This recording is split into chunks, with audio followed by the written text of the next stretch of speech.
Bob Brookover is going to tell us all about it. Bob, welcome back to Philly Pressbox Radio. Hey, Bill. Hey, Chet. How you doing? That's a lot of pressure to explain everything that happened in those last minute and 39 seconds. You're the man for the job, though. Bob, we will certainly discuss what happened in the final 2 minutes of that Monday night game. And in your summary piece right afterwards, though, you wrote, the Eagles discovered that life without A.J. Brown is not going to be easy. So let me ask you about that. How much did Brown being scratched the day beforehand, how much did that hurt them, and how did it change the offensive game planning? It definitely hurt him. I mean, this is the guy who's your biggest big play threat. I think they had averaged 7.5 yards an attempt against the Packers in the opener. I think it was down to 5.5. Somewhere around there. In the second game, I wrote about it this afternoon after it became pretty clear that A.J. Brown isn't going to be playing Sunday against the Saints either. He didn't practice today. Well, they didn't practice, really. They had a walkthrough, but he was estimated as out in the injury report as out of practice. So it's a huge factor. The two drives that should have been the story, the one to take the lead and the one to put the game away, which those two drives should have ended up being the story, but didn't. But they were fascinating drives because they totaled 28 plays. The first one 17, the second one 11.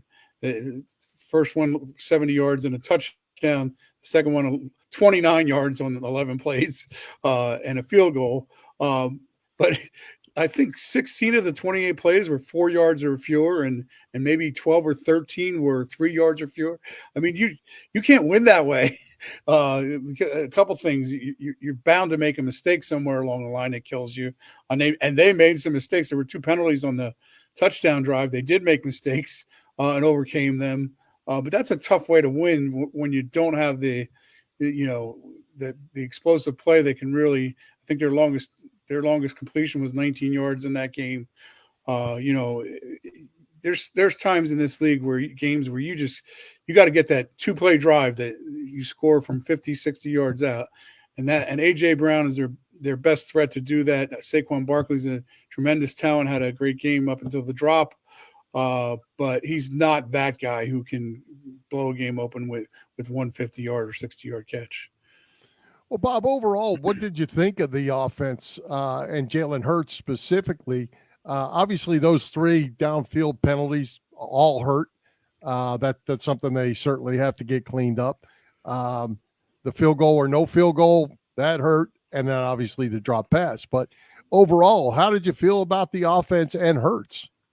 I thought Hurts played a terrific game. We saw the legs that made him so lethal, such a lethal player in 2022 when they took him to the Super Bowl and second in the MVP voting. That guy was back, and I thought he made a lot of tremendous passes on the touchdown drive, the 17-play touchdown drive. He was 7 for 7, made some huge runs on that drive. When he's playing like that, everybody talks about Lamar Jackson's won the MVP twice. That's basically who he's playing like in that instance. The only thing did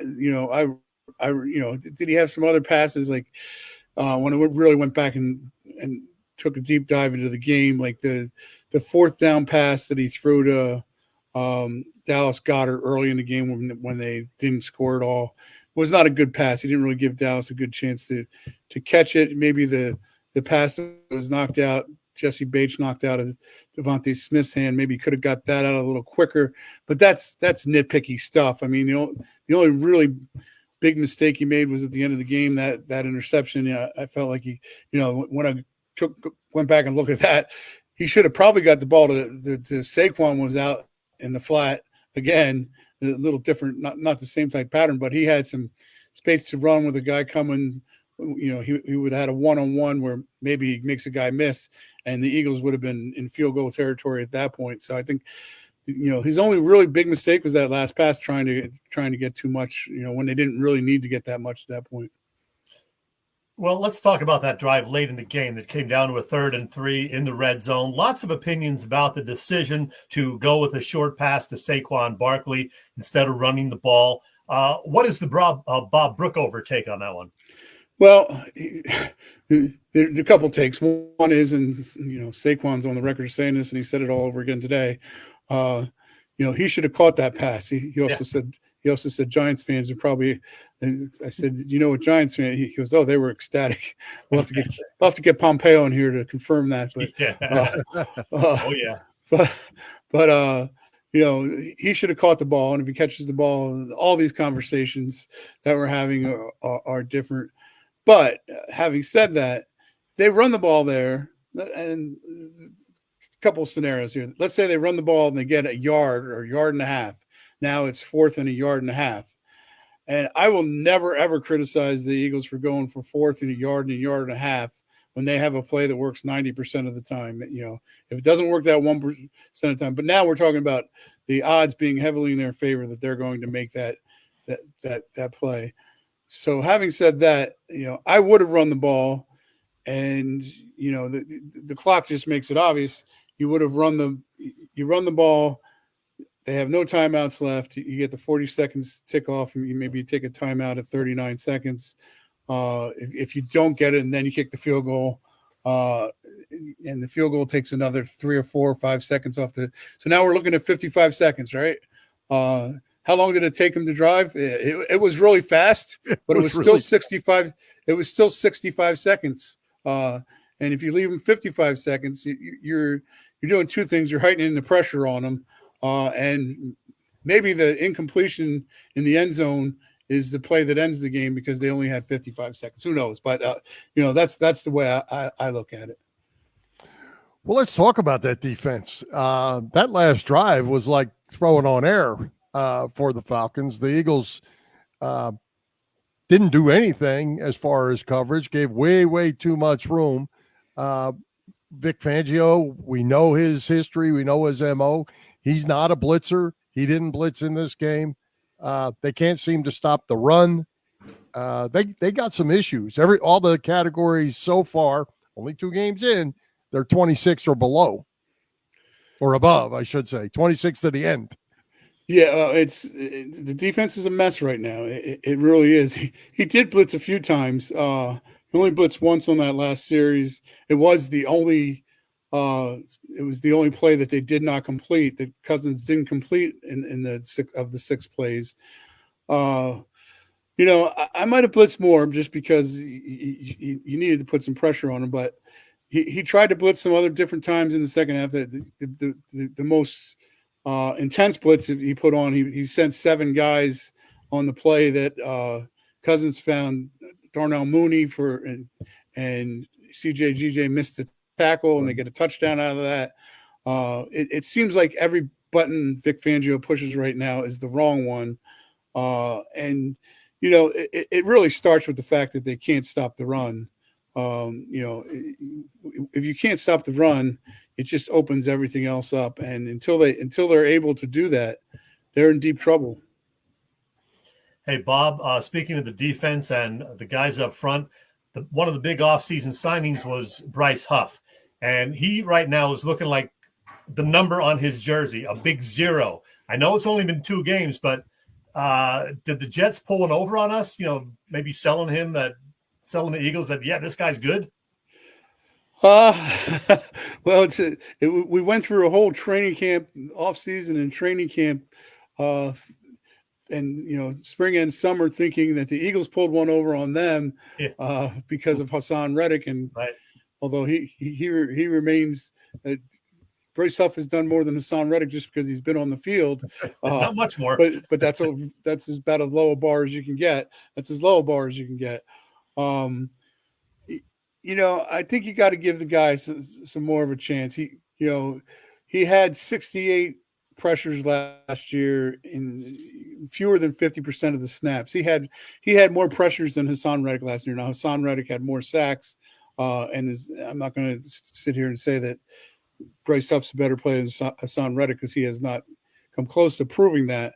But he has put on record, and when they made the deal, I called a guy I know who's an NFL defensive line coach, and he basically said, "This guy's a one-on-one winning machine. He's gonna, I asked him to compare him to Reddick and Josh Sweat, and he said, Sweat's a better run defender, Reddick's a better all around guy. Said, but when it comes to just rushing the passer, this guy's the best guy there is.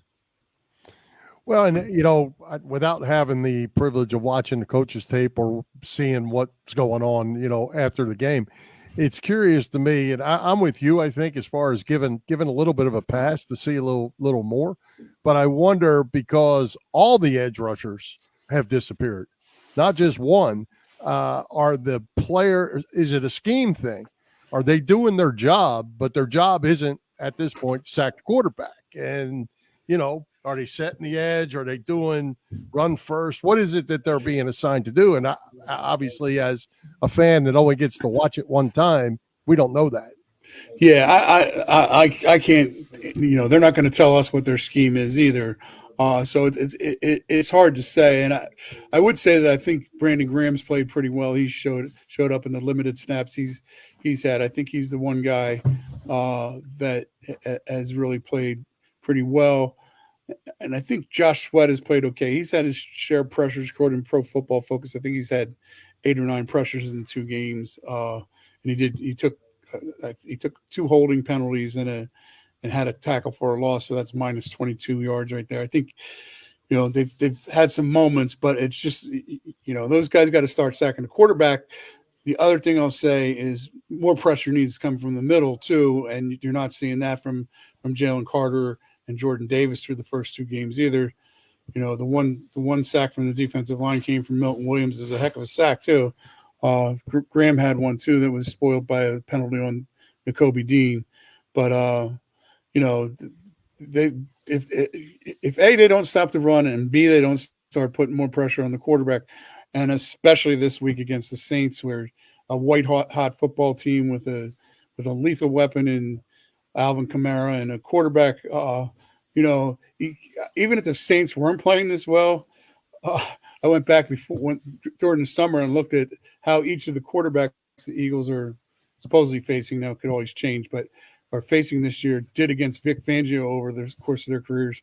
And Derek Carr is 6-2 with 12 touchdowns, and I think like a 115 passer rating. So he's always done pretty well against him. Well, we talked about Vic Fangio, the new defensive coordinator. On the other side, it's Kellen Moore. How is this dynamic working out? We know that Kellen Moore is calling the plays. Can Nick Sirianni overrule him, at the last second, or how's that working? Well, I think Nick can always, especially when we're talking about, okay, if, he hears that Kellen Moore is going to call a pass play when it's 3rd and 3 and the clock's in, I think Nick can overrule there. I'm sure he can overrule there and say, hey, let's keep it on the ground here. Let's keep it on the ground. Let's run the clock. I'm sure, but I think Nick is inclined right now to, and he should be, to kind of be hands off and say, hey, let's see what happens here. It's hard to be overly critical of the play call because, Andy Reid for years has been aggressive in those kind of situations. And the play worked. The play was good. Yeah. It didn't work, but the play itself was good. It didn't work because of the player. The player didn't make the play, but it's hard to fault him for calling a play that was a good play. Hey, Bob, as you look at the NFC East early picture, what are you thinking? Dallas got hammered. The Giants appear to be terrible. Washington appears to be a little bit better, but maybe still not very good. How do you see it all playing out here in the East? I don't know. The NFC South, though, is incredible. It was the worst division in the league last year. Now the Eagles have already lost to the Falcons, and their next 2 weeks they're going to the Saints in Tampa Bay. It makes me go back, Bill, to when the schedule comes out in May or whenever it is, and you're like, okay, let's predict these games. Oh yeah, oh that's a win. That's a win. Take that exercise, and it's the most futile exercise you ever do in your life. It's kind of like most of the exercise that I do in my life, but it's it's a tough task here. And then you look at the NFC East. already the Cowboys have been blown out by New Orleans. Their last 2 games at home, they've gotten blown out. They have a coach that's on the hot seat. I don't know what to make of the NFC East right now. I still believe the Eagles are the most talented team. The best way for them to get back on course is to win, one of these next 2 games. I think if they come back after the bye week 2-2, the schedule softens a little bit here with the Browns aren't soft, but you got a Giants in there. The Eagles' schedule does really soften toward the end, but I think if they're 2-2 and they split these 2 road games, I still think they're the best team, the most talented team in the league. But they got to prove it. They gave one away, and when you give one away, you got to try to find a way to get one back, maybe that you thought when you looked at that schedule early you might not have got. And they have 15 games to do that. We'll see if they can. Well, Bob, about a week and a half ago, I think it was right after week 1, the Eagles were 4.5-point favorites to beat New Orleans this coming Sunday. That has completely switched. The Saints are now favored by 2.5. I saw that today. A full touchdown turnaround in a week's time. Boy, that tells me a lot. 91 points in 2 games will do that for you. That'll do it. Yeah. Yeah. Is that as much because of the way the Eagles played or because of the way the Saints played last week? I'm sure it's a combination of the two, but the 91 points is impressive, and they haven't given up many either. I mean, nobody made much of the home win against the Panthers, but when they did what they did to the Cowboys, all of a sudden, this new offensive coordinator, Kubiak, he might be something. And Derek Carr has always been not a great player. He's kind of in the same, I would put him in the same box as Kirk Cousins, has had success in the league, but never postseason success. But certainly a professional quarterback who can beat you on any given Sunday. Well, you mentioned Alvin Kamara, and that was where I was going to go with you. He's right up there as one of the top backs in the league, I think, and he's a 3-down back. He can catch the ball as well as run it. Carr doesn't scare me near as much as Kamara does come Sunday. Yeah, it seemed like he might have been slipping a little bit the last couple of years, but the way he's come out of the gate, he's not slipping. He's an interesting character too, because he likes to talk. After the Eagles won that Super Bowl, in 2018, shortly after that he went on the show and said, "Well, if not for the Minneapolis Miracle, the Saints would have gone under the link and beaten the Eagles." We'll never know, but it was an interesting comment, and he's always liked to talk. So maybe we'll see one of those conversations between him and Gardner Johnson, because they both like to talk. All right, Bob, I think we've run out of time for you, and we picked your brain as much as we could. We got to get back on track here with these birds. Well, we'll see. Big week this weekend.